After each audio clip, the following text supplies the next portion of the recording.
By Piyadassi Thera, copyright 2006.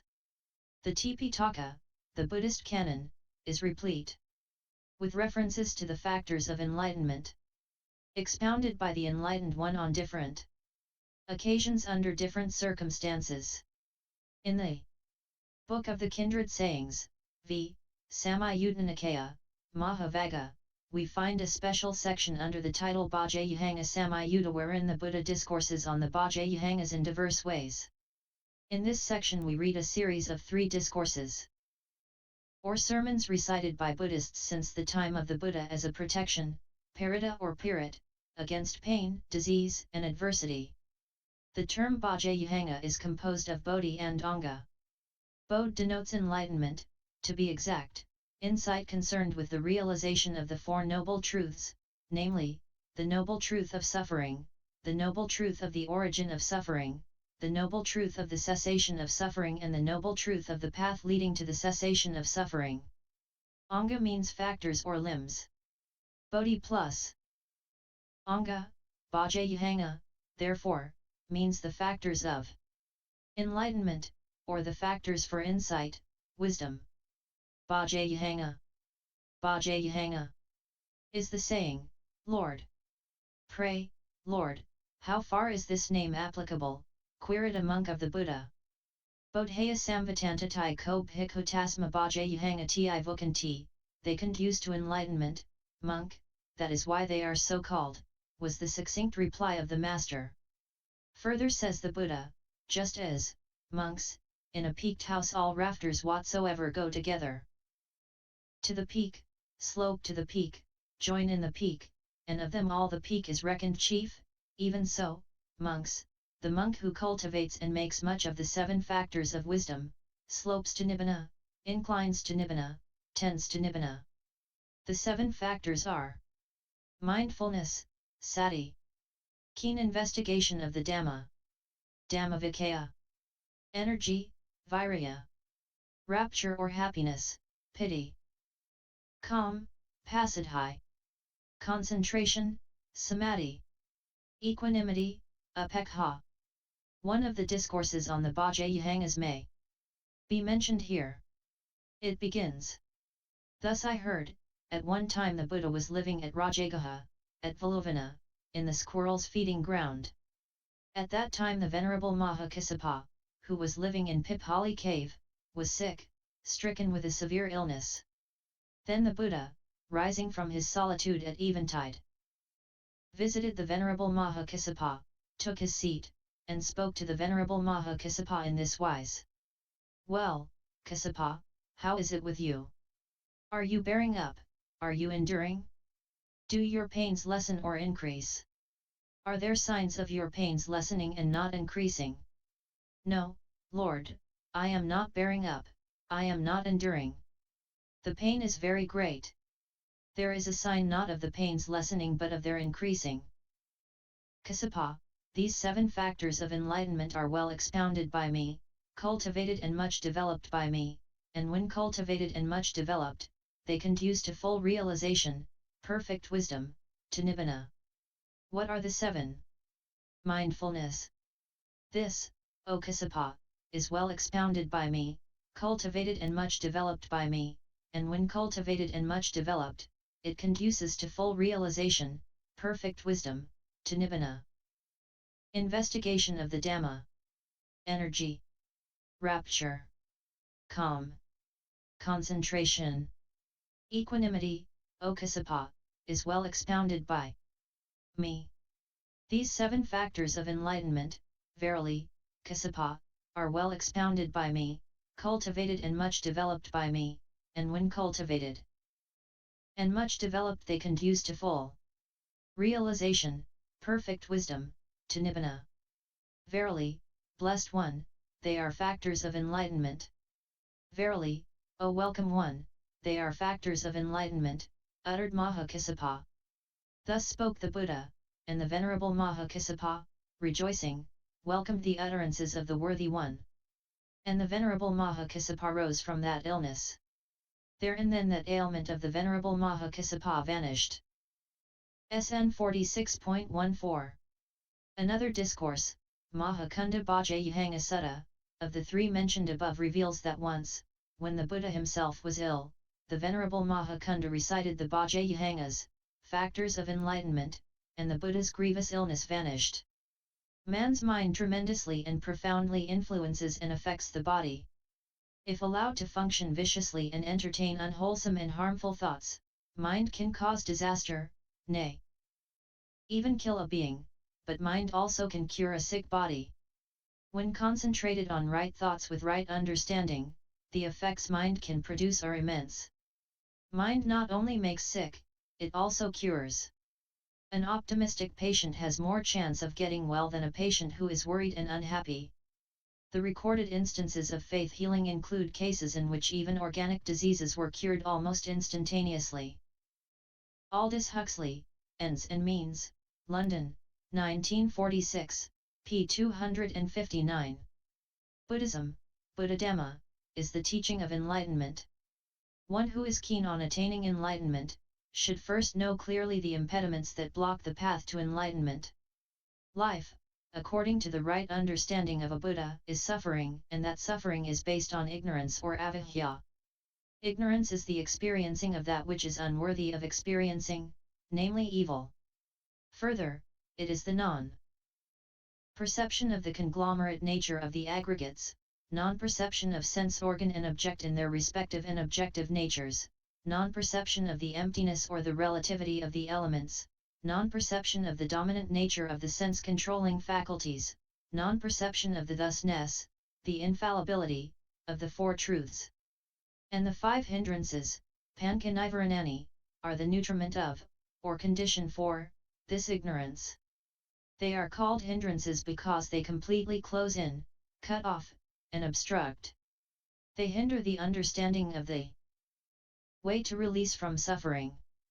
These five hindrances are sensuality, kamacanda, ill will, vyapada, obscuracy of mind and mental factors, dhanamya, restlessness and flurry, adakakukiksa, and doubt, visikika. And what is the nutriment of these hindrances? The three evil modes of life, tini dakaratani, bodily, vocal, and mental wrongdoing.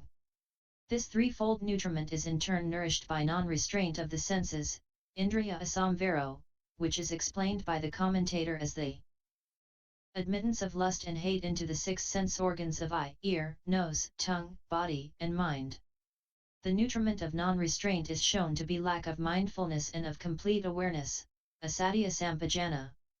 In the context of nutriment, the drifting away of the object, dhamma, the lapsing, from the mind, of the knowledge of the lakshanas or characteristics of existence, impermanence, suffering and voidness of self, and forgetfulness of the true nature of things, is the reason for non-restraint.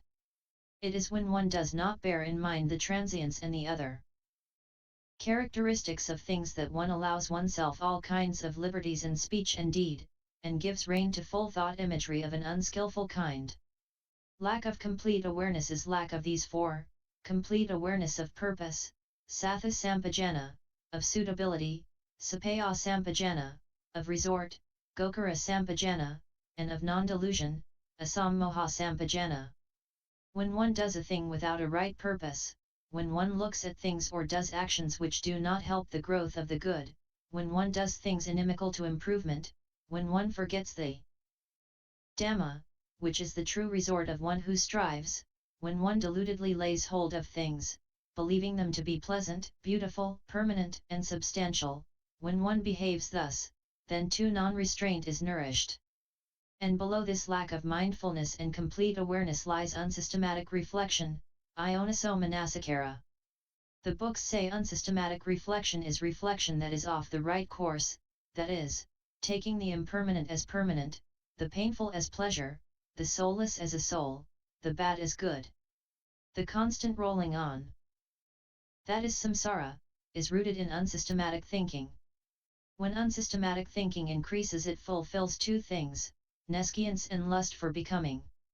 Ignorance being present, the origination of the entire mass of suffering comes to be. Thus a person who is a shallow thinker, like a ship drifting at the wind's will, like a herd of cattle swept into the whirlpools of a river, like an ox yoked to a wheel contraption, goes on revolving in the cycle of existence, samsara. And it is said that imperfect confidence, asadhyam, in the Buddha, the Dhamma, and the Sangha is the condition that develops unsystematic reflection, and imperfect confidence is due to non-hearing of the true law, the Dhamma, asadama savanam. Finally, one does not hear the Dhamma through lack of contact with the wise, through not consorting with the good, asapurisa sansavo. Thus, want of kalyanamittata, good friendship, appears to be the basic reason for the ills of the world. And conversely, the basis and nutriment of all good is shown to be good friendship. That furnishes one with the food of the sublime. Dhamma, which in turn produces confidence in the triple gem, Tiratana the Buddha, Dhamma, and the Sangha.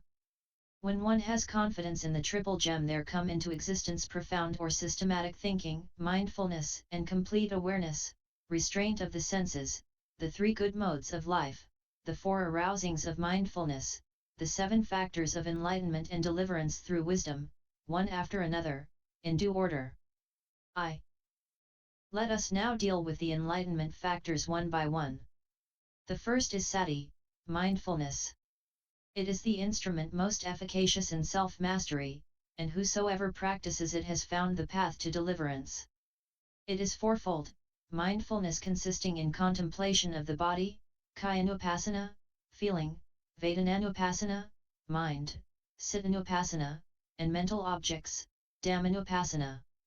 The man lacking in this all-important quality of mindfulness cannot achieve anything worthwhile.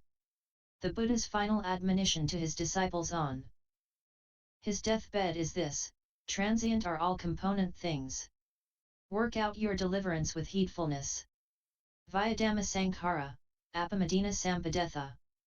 And the last words of the Venerable Sariputta, the foremost disciple of the Buddha, who predeceased the Master, were this: strive on with heedfulness. This is my advice to you. Sampadetha Apamadina, esa me anasasana. In both these injunctions the most significant and pregnant word is apamada, which literally means incessant heedfulness. Man cannot be heedful unless he is aware of his actions. Whether they are mental, verbal, or physical, at every moment of his waking life. Only when a man is fully awake to and mindful of his activities can he distinguish good from bad and right from wrong. It is in the light of mindfulness that he will see the beauty or the ugliness of his deeds. The word apamada, throughout the Tipitaka, is used to denote sati, mindfulness. Pamada is defined as absence of mindfulness. Says the Buddha in the Anguttara Nikaya.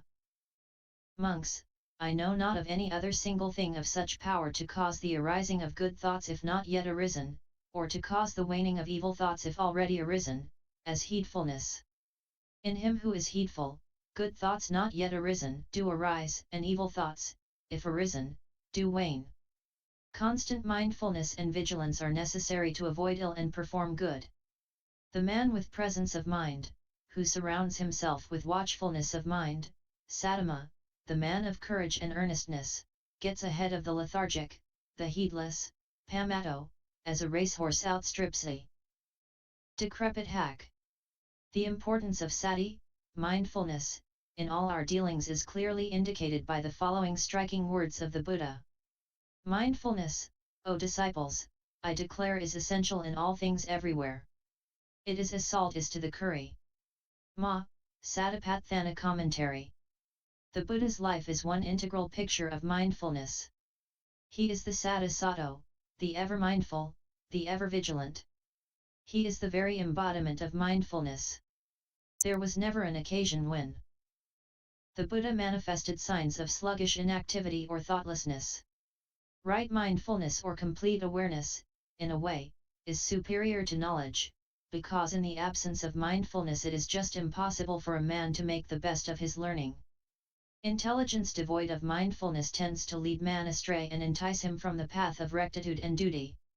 Even people who are well informed and intelligent fail to see a thing in its proper perspective when they lack this all-important quality of mindfulness.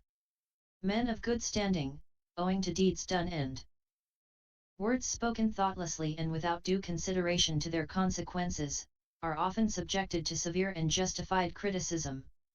Mindfulness is the chief characteristic of all wholesome actions tending to one's own and others' profit. Apamado Mahato Athaya Sanvadati, mindfulness is conducive to great profit, that is, highest mental development, and it is through such attainment that deliverance from the sufferings of samsara is possible. The man who delights in mindfulness and regards heedlessness with dread, is not liable to fall away. He is in the vicinity of Nibbana. DHP 32. 2. The second enlightenment factor is Dhammavikaya, keen investigation of the Dhamma.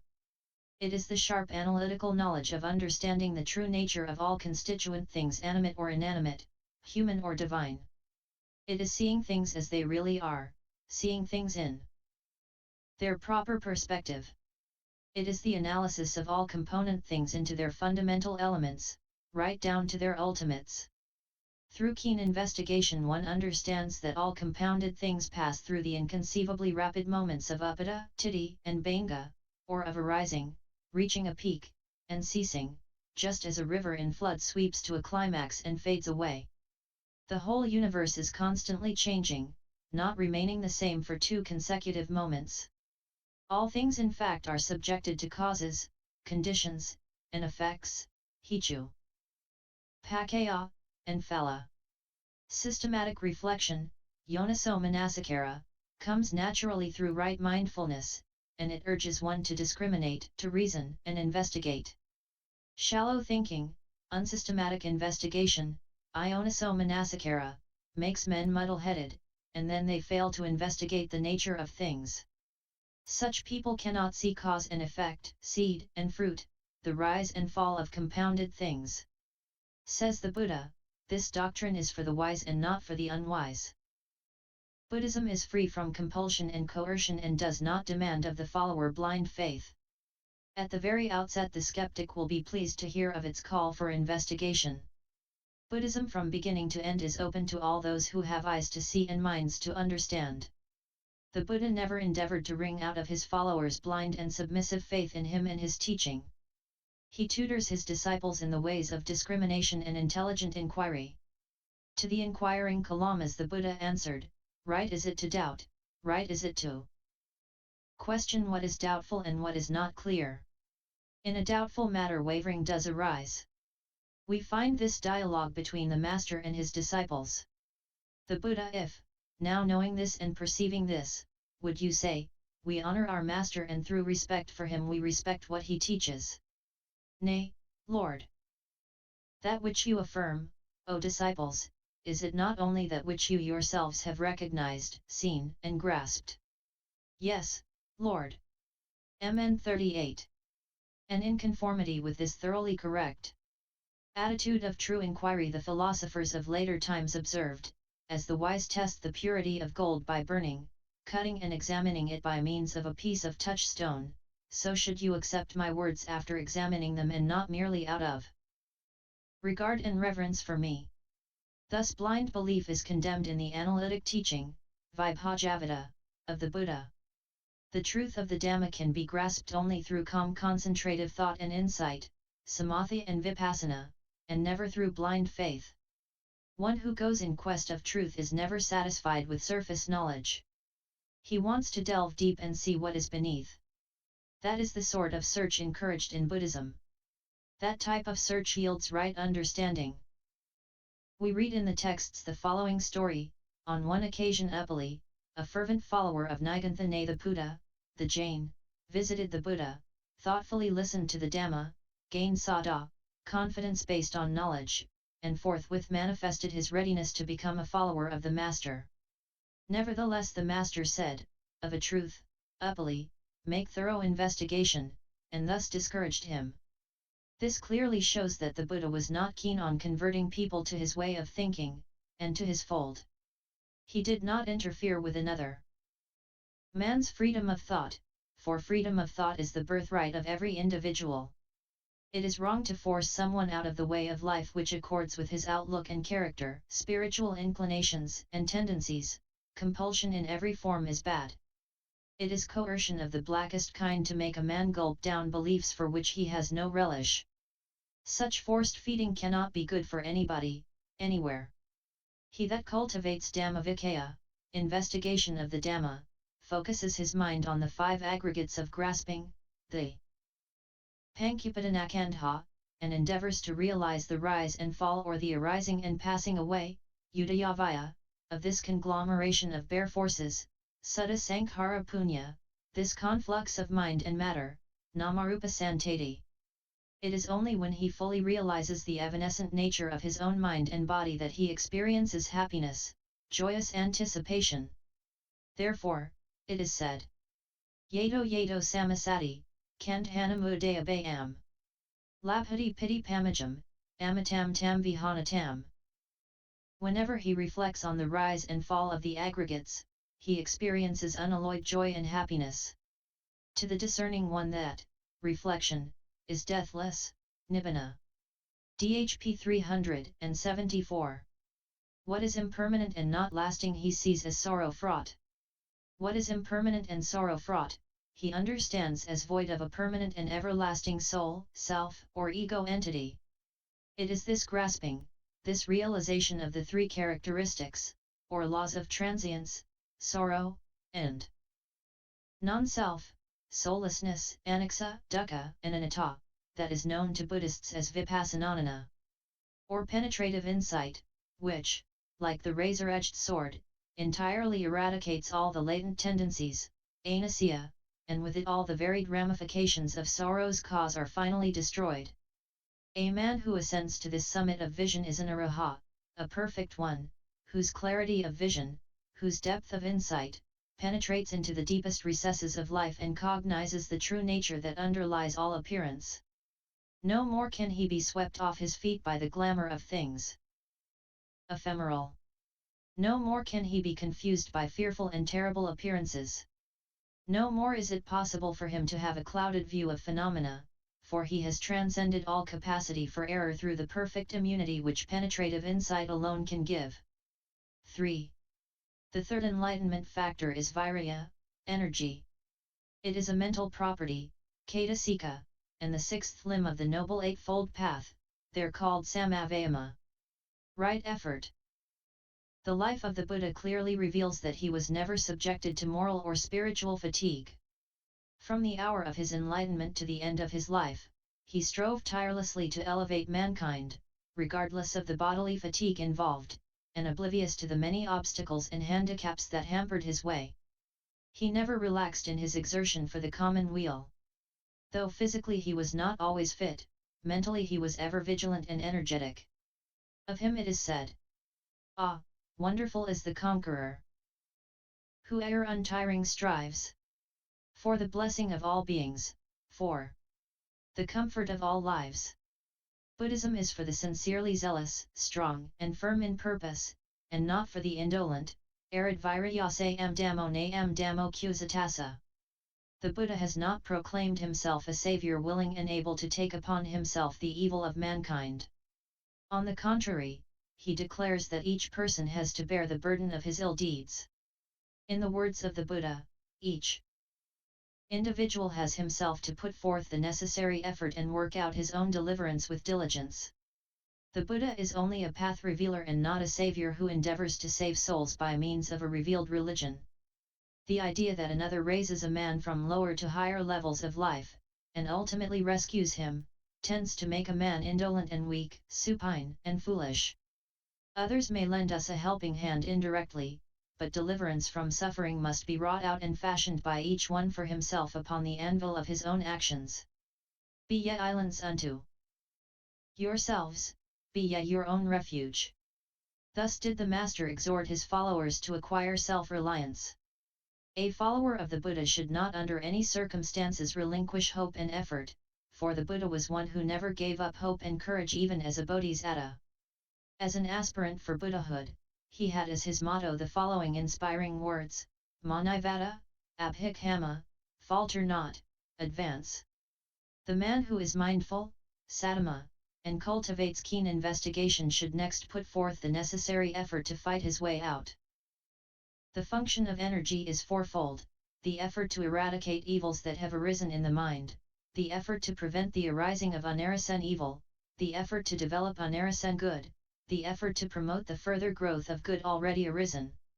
Just, says the Vitaka Santhana Sut Anta of the Mahihima Nikaya, number 20, as a competent carpenter or carpenter's apprentice with a slender pin will knock out, remove and dispose of a thicker one, so also, when through dwelling on some idea that has come to him, evil, unsalutary considerations connected with desire, hate, and delusion arise in the monk, then he should engender in his mind an idea other than that former idea and connected with salutary things, whereupon the evil unsalutary considerations will disappear, and with their disappearing his mind will become settled, subdued, unified, concentrated. Thus the path of purification is impossible for an indolent person. The aspirant for enlightenment, Bodhi, should possess unflinching energy coupled with fixed determination. Enlightenment and deliverance lie absolutely and entirely in his own hands. Man must himself by his own resolute efforts rise and make his way to the portals of liberty, and it is always, in every moment, in his power so to do. Neither are those portals locked and the key in possession of someone else from whom it must be obtained by prayer and entreaty. That door is free of all bolts and bars save those the man himself has made. By precept and example, the Buddha was an exponent of the strenuous life. Hear these words of the Buddha: the idler who does not strive, who, though young and strong, is full of sloth, who is weak in resolution, that lazy and idle man will not find the way to wisdom, the way to enlightenment. Following in the footsteps of the Buddha, the disciple thinks, though only my skin, sinews and bones remain, and my blood and flesh dry up and wither away, yet never will I give up my quest and swerve from the path of rectitude and enlightenment. 4. The fourth enlightenment factor is piti, rapture or happiness. This, too, is a mental property, cetasika, and is a quality which suffuses both the body and mind. The man lacking in this quality cannot proceed along the path to enlightenment.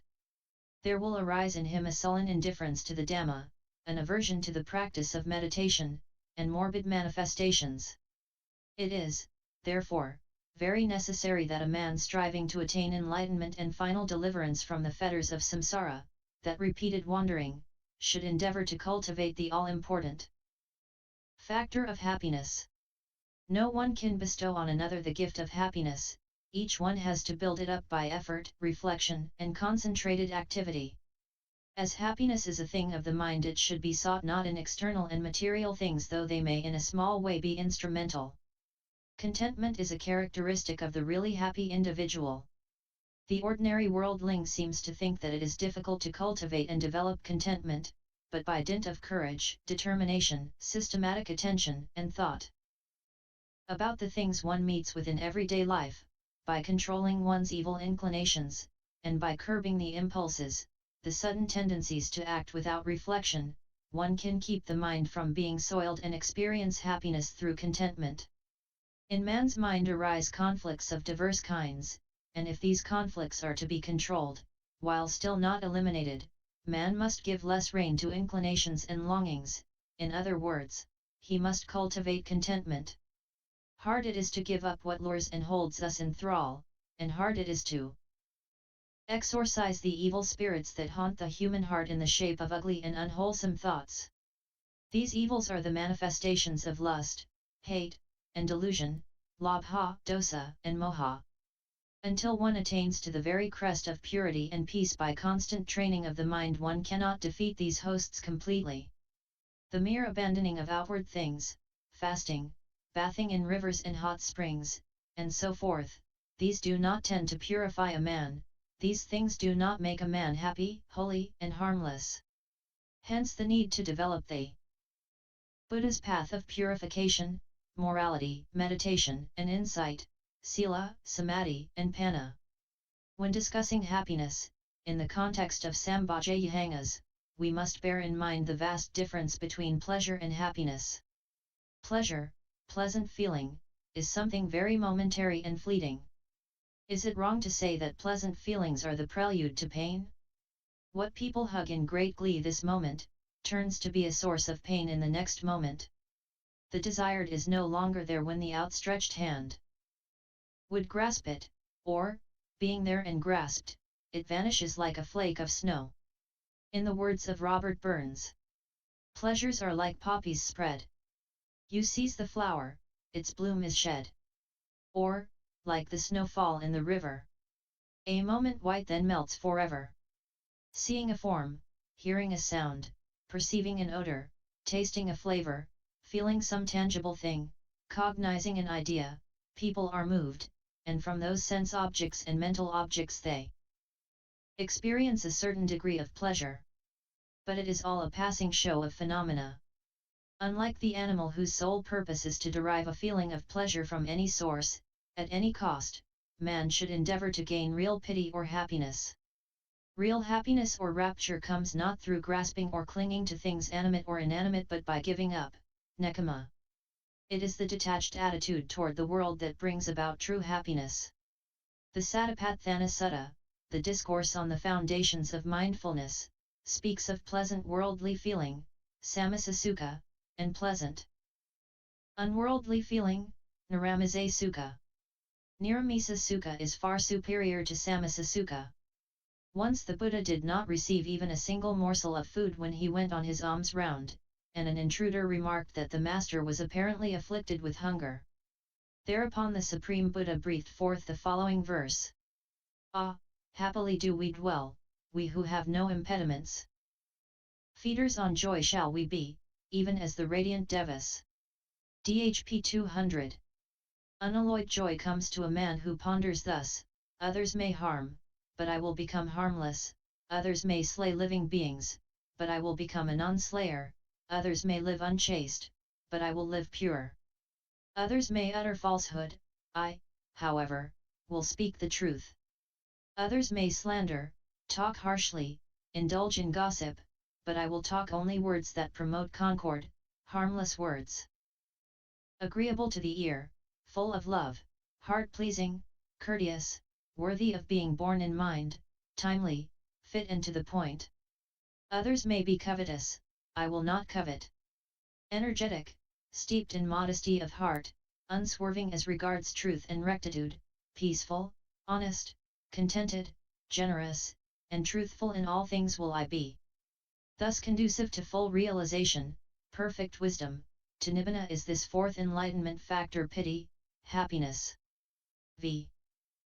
Pasadhi, calm or tranquility, is the fifth factor of enlightenment. Pasadhi is twofold. Kaya Pasadhi is calm of body. Kaya here means all the mental properties rather than the physical body, in other words, calm of the aggregates of feeling, Vedanakandha, perception, Sunakhandha, and the volitional activities or conformations, Samkarakhandha. Siddha Pasadhi is the calm of the mind, that is, the aggregate of consciousness, Vinanakanda. Pasadhi is compared to the happy experience of a weary walker who sits down under a tree in a shade, or the cooling of a hot place by rain. Hard it is to tranquilize the mind, it trembles and it is unsteady, difficult to guard and hold back, it quivers like a fish taken from its watery home and thrown on the dry ground. It wanders at will. Such is the nature of this ultra-subtle mind. It is systematic reflection, yoniso manasikara, that helps the aspirant for enlightenment to quieten the fickle mind. Unless a man cultivates tranquility of mind, concentration cannot be successfully developed. A tranquilized mind keeps away all superficialities and futilities. Many a man today thinks that freedom and unrestraint are synonyms and that the taming of the self is a hindrance to self-development. In the teaching of the Buddha, however, it is quite different. The self must be subdued and tamed on right lines if it is to become truly well. The Tathagata, the tamed, teaches the Dhamma for the purpose of taming the human heart, Danto so bhagavadamataya dhammam disti. It is only when the mind is tranquilized and is kept to the right road of orderly progress that it becomes useful for the individual possessor of it. And for society. A disorderly mind is a liability both to the owner of it and for others. All the havoc wrought in the world is wrought by men who have not learned the way of mental calm, balance, and poise. Calmness is not weakness. The calm attitude at all times shows a man of culture. It is not too hard a task for a man to be calm when all things around him are favorable. But to be composed in mind in the midst of unfavorable circumstances is hard indeed, and it is this difficult quality that is worth achieving, for by such control one builds up strength of character. The most deceptive thing in the world is to imagine that they alone are strong who are noisy, or that they alone possess power who are fussily busy. The man who cultivates calm of the mind does not get upset, confused or excited when confronted with the 8 vicissitudes of the world, Athalika Dhamma. He endeavors to see the rise and fall of all things conditioned, how things come into being and pass away. Free from anxiety and restlessness, he will see the fragility of the fragile. A story in our books tells us how when a mother was asked why she did not lament and feel pain over the death of her beloved son, said, "Uninvited he came, uninvited he passed away, as he came so he went, what use is there in lamenting, weeping, and wailing?" Such is the advantage of a tranquilized mind. It is unshaken by loss or gain, blame and praise, and undisturbed by adversity. This frame of mind is brought about by viewing the sentient world in its proper perspective. Thus calm or pacidhi leads man to enlightenment and deliverance from suffering.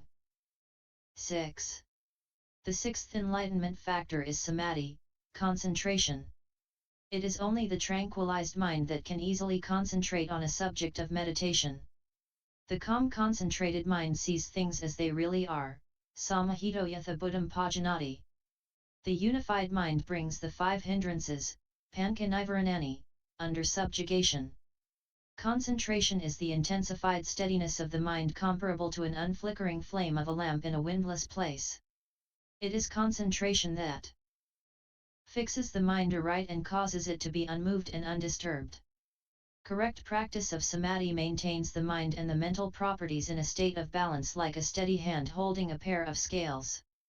Right concentration dispels passions that disturb the mind, and brings purity and placidity of mind. The concentrated mind is not distracted by sense objects. Concentration of the highest type cannot be disturbed under the most adverse circumstances.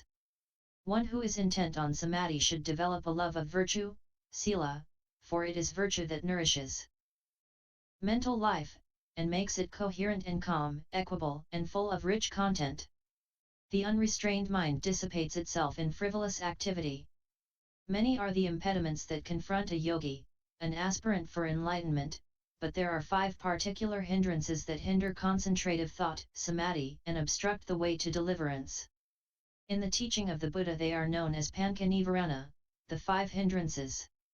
The Pali term nivarana denotes that which hinders or obstructs mental development, bhavana. They are called hindrances because they completely close in, cut off and obstruct. They close the doors to deliverance.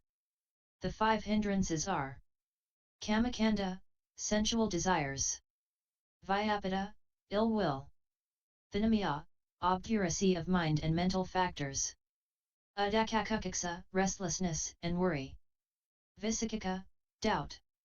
Kamakanda or sensual desires or intense thirst for either possessions or the satisfaction of base desires, is the first that binds man to samsara, repeated wandering, and closes the door to final deliverance. What is sensuality? Where does this craving, tanha, arise and take root?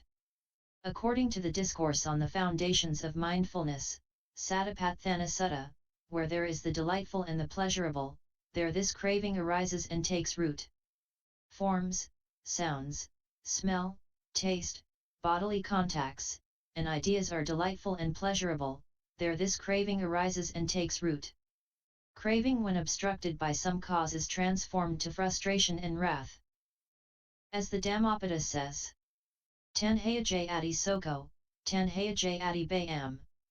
Tanhaya vipamatesa, natha soko kuto. Bayam. From craving arises grief, from craving arises fear. To one who is free from craving there is no grief, whence fear. DHP 216. The next hindrance is vyapada, ill will, hatred, or aversion.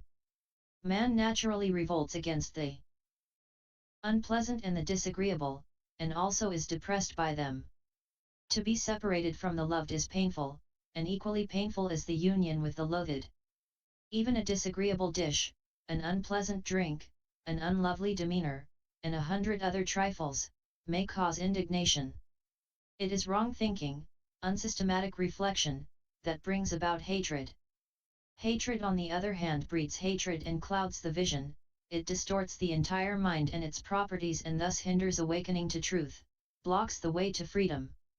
This lust and hatred based on ignorance, the crowning corruption of all our madness, avijja paramam malam, indeed are the root causes of strife and dissension between man and nation and nation. The third hindrance consists of a pair of evils, dina and mitta.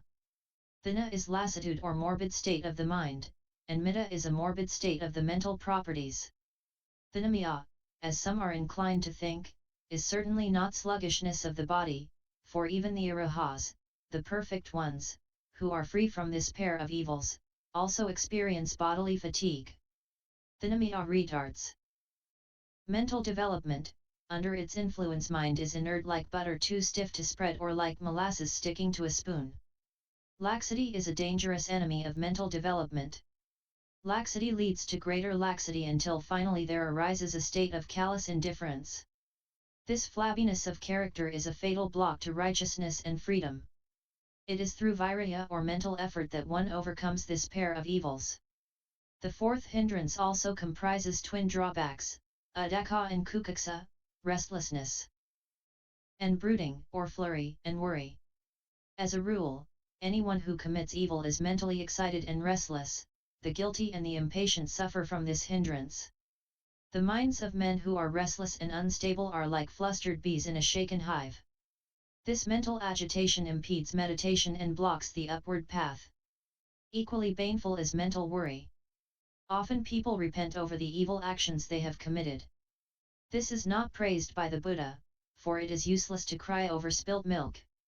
Instead of brooding over such shortcomings, one should endeavor not to repeat such unwholesome deeds. There are others who worry over the good deeds omitted and duties left undone. This, too, serves no purpose. It is as futile as to ask the further bank of a river to come over that we may get to the other side. Instead of uselessly worrying over what good one has failed to do, one should endeavor to perform wholesome deeds. This mental unsteadiness, kukuksa, also hinders mental progress. The fifth and the last hindrance is visikika, doubt. The Pali term 6 plus sikika literally means medicineless. One who suffers from perplexity is really suffering from a dire disease, and until and unless one sheds one's doubts one will continue to suffer from it. So long as man is subject to this mental itching, so long will he continue to take a cynical view of things, which is most detrimental to mental development. The commentators explain this hindrance as the inability to decide anything definitely. It also comprises doubt with regard to the possibility of attaining the jhanas, concentrative thought. In this connection, one may add that even non-Buddhists and yogis who are not concerned with the Buddhadhamma and the Sangha at all, can inhibit doubt, visikika nivarana, and gain the jhanas. The yogi who attains the jhanas inhibits all 5 hindrances by the 5 jhan angas, characteristics or factors of jhanas. Kamakanda is inhibited by akajita, one-pointedness or unification of the mind, vyapada by pity, joy, dhinamya by vitaka, applied thought, adaka kukuksa by sukha, happiness, and visikika by vikara, sustained thought. The attainment of jhanas, however, is not the end aimed at. Jhanas should be made to lead to vipassana, intuitional insight. It is through insight that the yogi eradicates the latent corruptions, anasya kilesas, and attains perfect purity. So long as impurities or taints, kilesas, exist in man's mind latent, so long will the arising of papa, evil, in him continue. The practitioner of jhana whose purpose is to attain vipassana, commits no ill action because the hindrances are inhibited, but he has the impurities latent in his makeup and, therefore, he is not yet in a state of absolute security. But the araha, the perfect one, wipes out all the latent impurities with their rootlets and brings this repetitive wandering, samsara, to a standstill.